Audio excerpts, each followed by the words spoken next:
Hi, everyone. Welcome to episode 7 of the Entropy Podcast. I'm Francis Gorman, your host, and I'm joined today by Francesco Cipollone, founder and CEO of Phoenix Security. Hi, Francesco. How are you keeping today? Hey, Francis. Very good. Thank you for having me on the show. Not at all, not at all. And Francesco, you have a fascinating background that I'd like to explore a little bit. You're obviously you've had the startup Phoenix Security. You're doing quite well in that space. But how did you get to the point where you identified a gap in the market that you could capitalize on, and that Phoenix was born essentially? Where did that come from? Can you talk me through that journey a little bit? Yeah, absolutely. So thank you for having me on the show. I'm Francesco Cipollone, or Frank for friend, I tend to say. I've been in this industry for quite a while, and I've seen the world changing quite much. So from back in the days when I started with Cisco and Microsoft as a trainer, first of all, and then interestingly enough, people start asking me, "Hey, you teach these things really well. Why don't you start doing things for us or help us with our uh, Cisco appliance or setting up our domain controller and things like that?" And that's naturally from training. It became training and consulting, and then we built some product around it. And that was my first company back in the days in Italy that I sold, and I continue doing that consultative dash product journey for my whole life. And during my journey, when I helped organizations like Vodafone, first of all, doing their first cloud transformation and application security transformation program, or in general GRC program back in the days as it was called, and then nationwide, I start seeing a path of friction where as soon as you do this transformation, you take everything that you have on prem, you throw it in the cloud, and you know it as well as I do that everything turns red, everything is on fire, but the program needs to deliver, and security is usually left behind, or it's not the friendliest talks about. Hey, you have 40 million vulnerability. Maybe we should do something about that. Yeah. Let's do that when we finish the program. Otherwise, we're not going to make time. And I kept on seeing this friction over the years. I kept on seeing this discussion, not just during the program, but also when you start mopping up the program, it was always left out. And as a security team, we had always frustration because when we were talking to engineers, they said, it's not my priority. I have to deliver that, otherwise I get the axe. So if it's not important for your boss, security is never going to be important for you. So sometimes architectural patterns were respected, but most of the time were not. And probably when I hit the nail on the head is when I was running the one of the biggest transformation that I had the opportunity to run. That was back in the days in HSBC, where Richard called me and said, "Hey, can you help me of mopping up the disaster that PwC and other consultancy firm have left out because they sold them scanner, but they didn't solve them solution. They solved them problems basically." So they all of a sudden were doing GCP transformation and other transformation, and they had, let's say, millions of problems to fix with, and not a clue about who owns which problem, what do they had to tell, and why it was important for them. So we started on that journey back in the days to say, hey, let's just talk with engineers. Let's see if we can help them at any point. But even when we were doing excessive work, almost to the point where we were saying, fix these three things, fix these four things, this is the solution, just go and implement it. They said, yes, we'll get to it. Let's record a ticket, or prove me that that's actually exploitable, or prove me that that's actually a problem for me in my particular environment. And we were just dying as a team, and we were just on the low end as well, because we had, I think, 32 security engineers against 7,000 developers. So we were, let's say, outpaced, outgunned, and out fatigued. And I think So that's a key piece. Like, you've got that kind of the fatigue, the security fatigue. All these guys again, they're creating friction. We just want to run fast than we can in a cloud environment, and all of a sudden, it works. It's not broken, but you've got all of these vulnerabilities. So that's what you're seeing, and you've got different, consultancy agencies coming in selling point solutions without, you know, they're on for a set piece of work and then they're off the field, and you're left behind with different issues on the back of that. So that's definitely an interesting perspective. Yeah, it's easy to scan. It's easy to find problem. You can find one problem, but it's difficult to say don't fix this, focus on that, or who should do what where. That is the hard part, and that's what we kept on facing in terms of problem. But most importantly, it wasn't just that. Engineers were not authorized to fix security, so it was just lip service, and the only method that the business had was stick. This is the SLA that you have to hit, and if you don't have to hit, and if you don't hit it, you're a bad person. But so what? Nobody ever hit the SLA anytime. Nobody get ever fired for not hitting SLAs. Barely anybody get fired for having a breach these days, because that's not the way to convince people. So what we tried to approach with back in the days was, I sat down with Richard and I said, look, the thing that we're doing is not working. It's not working because if it's not important for your boss, it's never going to be important for you. So all the engineers are doing is following the direction that come from the top. So we need to set a standard, but a standard that is not fixed SLA, because if we started working with SLAs, we would have killed anyone and we would have created a matrix that was not delivering any result. When you can't measure something, not just because you can't measure something that's going to deliver outcome. So we started saying, hey, I have a method, I've tested it over the years. Why? Let me try it out. Let me try it out here. If we can gamify the problem, not at the engineering level, but at the business level. So let's put all the line of business together. Let's give them objective and target.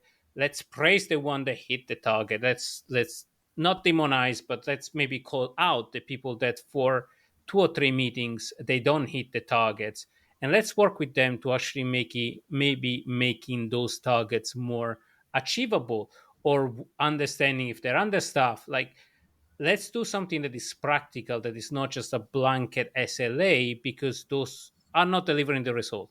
And if it doesn't work, you can fire me. So I took that stance because I think it wasn't working, and I think I appreciate with an executive at that level to say, "Hey, I'll put my neck on the line first of all to prove that this working." He said, "Okay, I trust you, but I don't believe you. So just go and do it." So for the next 6 months, we actually spent time to deciding who do we want to work with. First of all, in terms of line of business, the one that were more proactive, building the tool internally. So it was a dashboard that fundamentally communicated from the application security perspective who owns specific things and what was the risk level where they had to hit. And then to hit that risk level, how many action the engineering team needed to do and how long is it going to take to get to that particular point. And then we gamify that at scale, because we actually included all the platform teams and start linking the platform to which application was running on those platforms.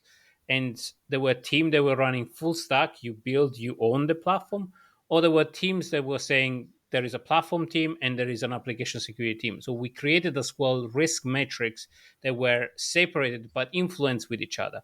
Because if you just create SLA, the SLA are flat, but the way you solve software problem and the way you solve platform problem, patching problem are very different. They have different impact, they have different people and different psychology.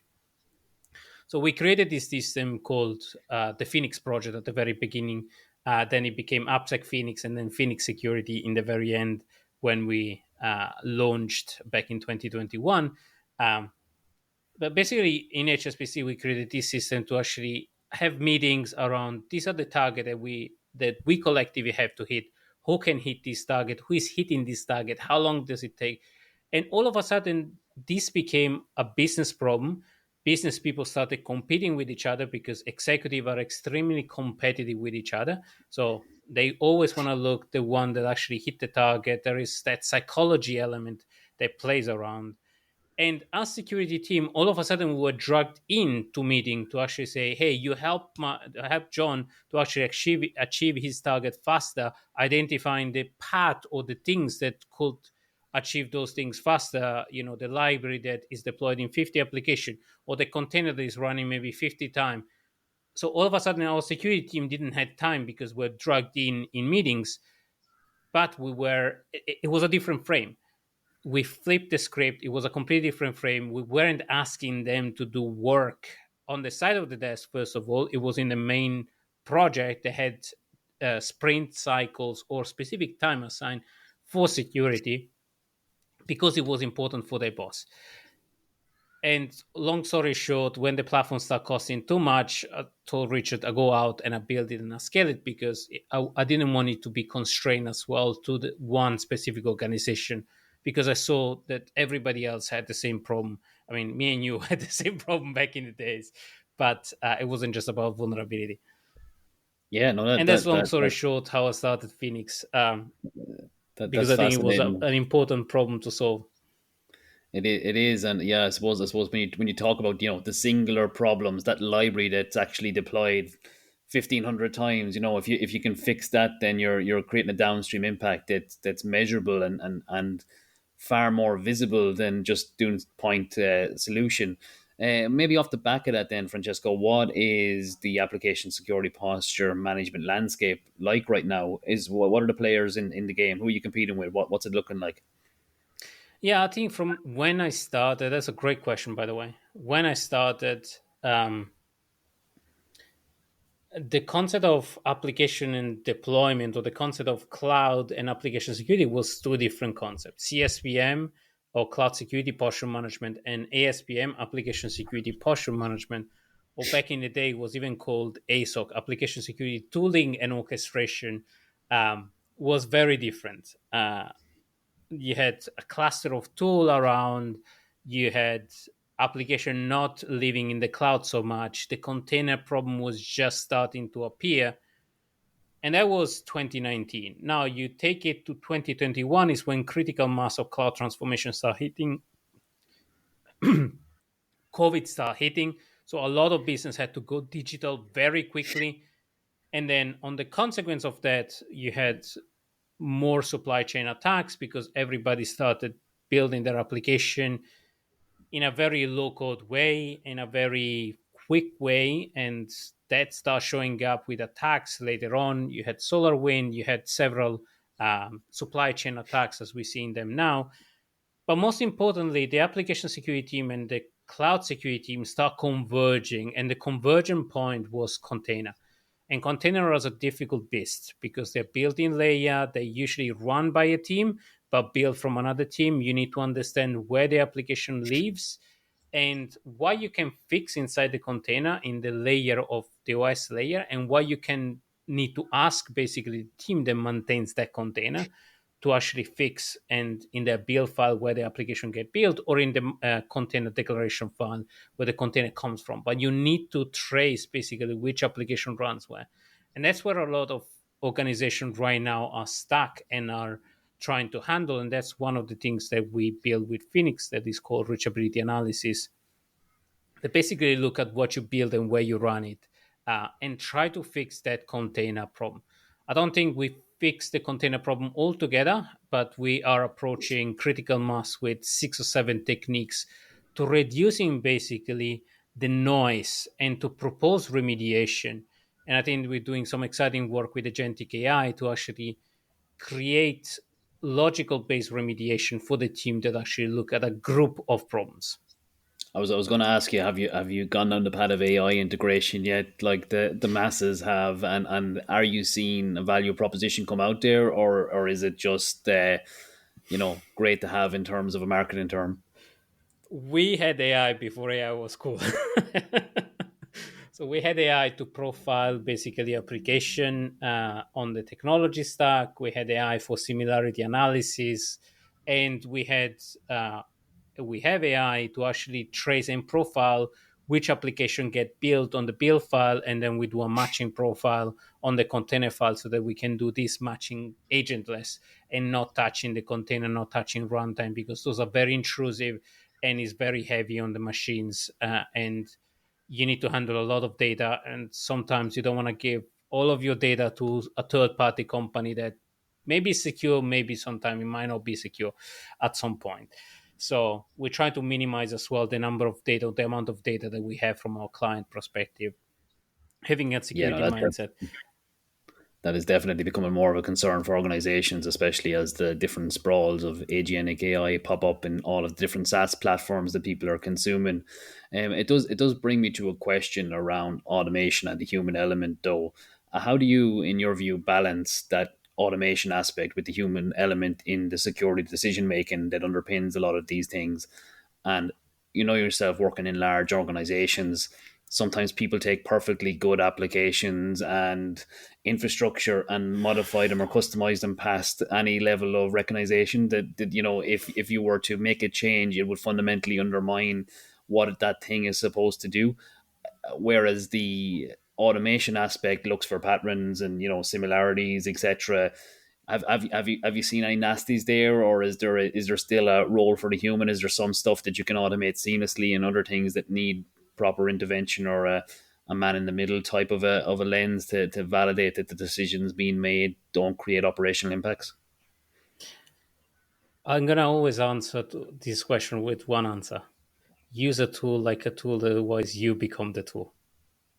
So long story short, I don't think machines can replace human, but human with machine will replace human without machine and automation. So your security engineers with LLM or augmented information or refined set of information will be 10x the engineers that actually do everything by hand, want to build his own dashboard, still work with spreadsheet. So if you work in 1999 with spreadsheet land, then you're going to be replaced by the junior engineers that work with LLMs and work with optimization. And that's the kind of profile of person that we're working for our agentic module, to not replace the human, but augment the human and give them very refined information. Because what machines are great at is dealing with tons of information, tons of correlation. But what machine is not good is painting a picture from a risk perspective, convincing the executive, talking and understanding the challenges that an engineer has at that particular point in time. No machine can replace that.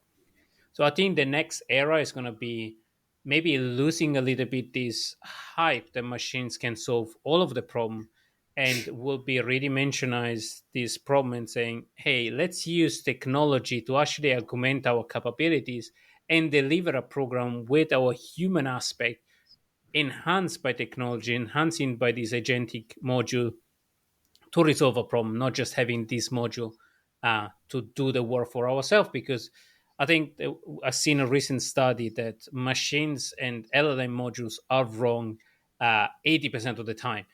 So you need to use, and we are a massive user. So every workflow inside Phoenix is AI augmented, either with external tool or with our own tool. So I'm a massive believer on agentics and modules, but not with a blindfolded way. And I start seeing this creeping up because LLM or automated code generators are now proliferating, and I'm a user of it. So, but I'm a user with criteria. So I see what the suggestion they give us, and then I apply it, and I'll ask specific prompt of like, can you generate a particular piece of code securely? I understand that then that particular code needs to be deployed. It needs to have compensating control. What a code generator can give you is a perfectly safe system to operate in, is a way to deploy securely, is a way to remove things. They can produce a piece of code, but is that code secure? Is that particular code will be run securely in a secure environment and with security principle? Any LLM won't be able to give you that. So we start seeing the new generation of no coder or vibe coding or YOLO coder, as I call them, of like taking a piece of code, committing it somewhere, because AWS and any other cloud provider right now want to capitalize on people using their service, because they don't care if the service is secure or not secure. They just want you to run more things in the cloud and spend more money in the cloud. So if you can remove the friction and saying, hey, you can just write a prompt and it give you a perfectly safe website, that's probably not the case. You can get there by using the LLM to say, can you generate me a front end? Can you prevent me from the top 10 OWASP attack? Can you prevent me from buffer overflow? Can you give me instruction on how to handle identity? But you need to understand how a system works. You can't just ask those questions out of a spreadsheet or out of a YouTube guide module that says build your website in 3 days and get it breached in the sixth. Yeah, no, this is the second time this has come up on the podcast series around the knowledge gap. I had Chris Davis on; he's the chief hacking officer for River Security, a couple of episodes back, and he was speaking about, you can run a tool and you get root and you're delighted, but why are you root? Do you understand the fundamentals of how you got there, or did a tool just do everything for you? And I think that kind of encapsulates where we are with agent based AI at the moment. People are creating all sorts of things, but they fundamentally don't understand what underpins that creation that they've made. The code, as you said, the logic, the back end, the parameters that allow you to integrate with downstream systems or whatever. So I do think we have an interesting couple of years in the security world ahead, as people take maybe shortcuts to deal with the friction. The new guys come in and he's all geared up on his AI stuff. Maybe I'll do a bit of acceleration myself, before he replaces me, and all of a sudden we might start seeing different types of Frankenstein code or applications appearing in enterprise we environments if we're start not seeing that careful. So we start yeah, seeing that already. Like we're seeing, well, the next generation of SaaS application, I think Y Combinator said 25 or 30% of their new generation of startup has 95% of code completely vibe generated, so completely automated and generated. That might have been a marketing statement, but we start seeing the use of LLM or malicious LLM to actually generate exploit, to actually explore unexploited vulnerabilities and produce code. So we need to understand it as well. We are not the only one who have access to LLMs, but also the attacker have access to LLMs, and they are augmenting their capabilities because they have financial and monetary interest to actually create damage. So they're going to use every single possible methods to actually make their cash going and their ransomware going, shortening the attack framework. So prioritizing your work and using technology like Phoenix or like any prioritization technology is not anymore nice to have. It's a must have if you want to survive, because I think we're seeing attack being implemented, exploited in 3 days, in 3 minutes sometimes. So I think that was one of the CI/CD tool, IntelliJ. The exploit got from the time it got published to exploitation, it took 3 minutes. And right now it's yeah. taking 295 days to fix a critical vulnerability. So let's talk about that. So the length of time it now takes. So that is a stark reality. If someone can create and publish something in minutes, but operationally it takes days, months, years for an industry to get on top, or an enterprise to get on top of a vulnerability and attach it. That means prioritization, a critical aspect of enterprise security. A lot of enterprises have geared up threat intelligence teams, to do threat hunting, etc. This is an abstract lens that even sits below that. Again, it's pulling out those libraries that can be exploited. So how do you, in terms of prioritization, how do you believe companies should think about risk in that context of that new world, that speed to market for a bad actor versus the ability of an organization to get ahead? No, that's a great question, and I love the fact that you bring up threat intelligence, because as an industry we are obsessed with the latest threats, but 85% of attacks are using old threats, like expose. We still have Log4j. We do. We still have Log4j spread across Spring4Shell, Heartbleed. You don't need to go and explore the latest threat. Yes, maybe it's gonna hit the news. You can fix it immediately. I think today the Kubernetes cluster things hit the news. You have tons of Kubernetes exploited and exploitable, but you still have unpatched Windows. You still have Windows 95 running. You still have System 200, Windows 200 running with remote code execution, unauthenticated access that is widely exploitable and widely weaponizable. So let's try to get to the low hanging fruit. That's one of the missions that we have in Phoenix, to actually reduce at scale the attack surface, so that fundamentally the things that you need to cover is the crown jewel, and there you can focus on the new method of attacks. Because an attacker is not going to exploit a 0 days for you unless you are Coinbase, like we've seen with the latest TJ action, to be exploited at scale, or you are a system that is implemented in a lot of other systems like SolarWind attack, where those things, the attacker burn a 0 day, because a 0 day costs million, because nobody has access to it, and it's still hidden in the wild. um, so you have a good chance, but it's sold for millions. So as a nation state, you have the cash to actually do that, but you're going to do that to actually get the money for your next missile launch attack or things like nuclear reactors are doing. You're not going to waste it to a lot of organization unless you can weaponize. So we have a threat intelligence module in Phoenix that understand the likelihood of ransomwareness of a specific attack by, and that's where we apply the agentic module, where we understand the characteristic of your vulnerability, and we say these things have remote code execution, zero access methods. So the likelihood of something like this to be exploited by a specific threat actor is this one. So maybe instead of shift left, you can patch left. Did I lose the camera? Makes a lot of sense. So it does, Francesco. Makes a lot of sense. So in terms of in terms of that, you touched on something there interesting, which is the software aspects. How many organizations do you see that have a software bill of materials in place? Is that a gap that we really need to start prioritizing across different organizations?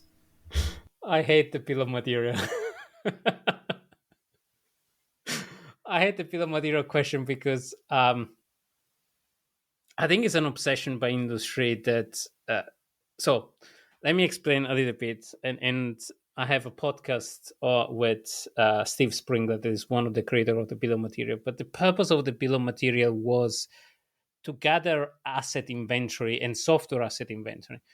All of a sudden, it became the obsession of creating SBOM because there was a regulation behind. But the objective of the bill of material was to say, you have this library, you can take this library, you can risk assess some of them. That's why the VEX was created, or the Vulnerability Exchange bill of material version that says, you have this library, this is not applicable for me, this is not reachable, and so on. But then you start seeing C bomb or P bomb or any bomb really. So bill of material, so asset inventory was the things that we were trying to solve with bill of material as an industry. Which which part of this software is running in your application? How do you define an application? So I think we're beyond bill of material. We should understand how applications are composed, and with Phoenix, we have automation and suggestion tool to actually give you, hey, you have this repository that is touched by these people that have these common characteristics. So maybe you want to put in together. You have these applications that are running maybe on this system, because we can identify container image, so we can trace which container get run from where, or which repo get run in which container. So it's understanding who need to solve what. That was the original purpose of the bill of material, and unpack this beast of application to actually have asset inventory. And Steve is an asset inventory guy. That's brilliant. I love that. I kind of want to ask you what else in the cybersecurity world needs a conversation that we need to peripherate out to the media, the media now based on the back of that. Anything else bugging you outside of software builds and materials? Aside from software bill of material, I think, well, we haven't solved the asset inventory problem, first of all. We still have a problem with inventory, with understanding who needs to do what where. That hasn't gone away. And you have very advanced we have very advanced client that have brought 2 or 3 blogs in our website to say how we solve this with Phoenix at scale, how we ask engineers to produce their bill of material, their product bill of material, in a file, and include that as part of a gating process as a not security quality, but as a engineering practice quality. Tell me who is touching this particular set of code or this repo, who is maintaining.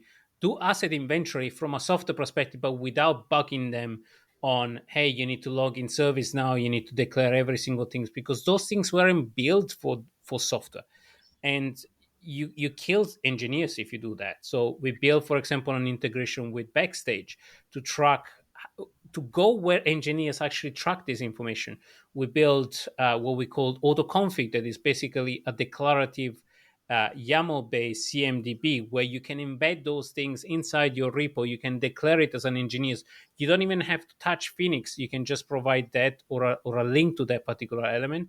And as a security team, you can say, if you don't have the Phoenix declarative YAML file, you're not going to pass a security gate in your product, in your CI/CD pipeline.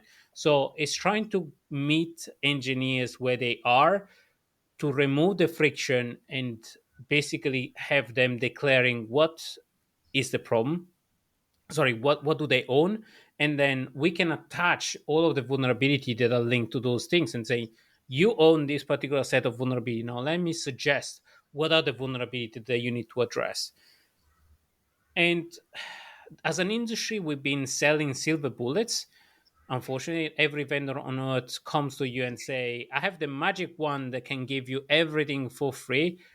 Unfortunately, as a practitioner, we know very well that that's not happening. So we say, we have technology and AI that's going to help you accelerating, but you need to do a little bit of work to get all of the work done. And you can collaborate with engineers. Call me mad, but I'll still believe they're not going to sell to everybody the magic one that's going to give them the asset inventory. But we have a way to automate, and with a little bit of work, you can get the problem solved, because we solved it at scale with several of our clients. With, I think, 2,000 to 3,000 applications running on service and reducing. I think we started with some of them with 13 million vulnerability. We ended up with sub million vulnerabilities to solve, and 100 critical rather than millions of critical. Yeah, So I think if everything worked like the vendor demo, life would be so much easier. I think it brings me back to an analogy I heard years ago when we got sent to a marriage course before we got married, myself and my wife, and the guy there, he said, there's only one thing I need you to know, and he said, there's your expectations of what married life is, and then there's the reality.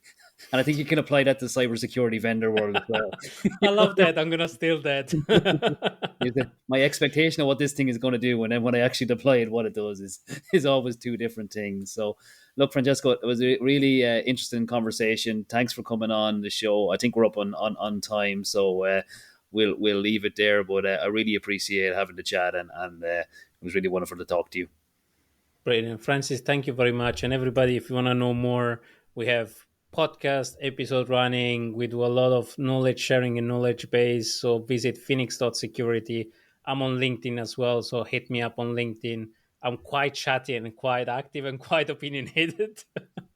We'll But make we sure also people share a check it lot of out. threat intelligence. Excellent. Thanks, Francesco. And look, if anyone wants to tune in over to Phoenix and get a look at the content over there, take Brilliant. care. Thank you very much, Francis. And stay safe out there.